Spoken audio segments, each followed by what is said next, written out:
Hello, familiar people. Soon the year will be over and a new one starts. Remember, God is the same yesterday, today, and forevermore. Now, let's get to devotion 90.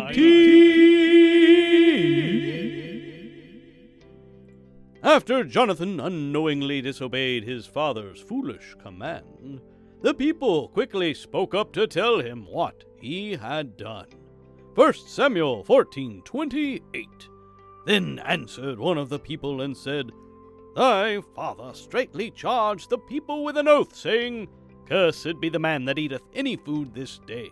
And the people were faint.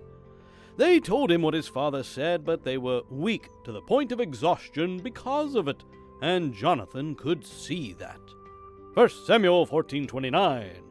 Then said Jonathan, My father hath troubled the land. See, I pray you, how mine eyes have been enlightened, because I tasted a little of this honey. How much more, if haply the people had eaten freely today of the spoil of their enemies, which they found? For had there not been now a much greater slaughter among the Philistines? There was no disrespect in anything that Jonathan said, merely an accurate assessment of how foolish his father's command was and the damage that it had caused.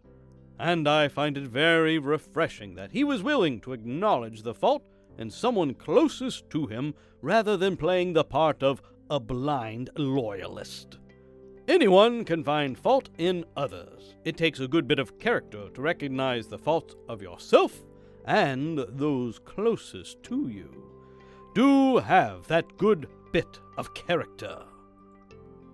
Good lesson that the truth should go forth even if you are afraid of repercussions. Have a blessed day, folks.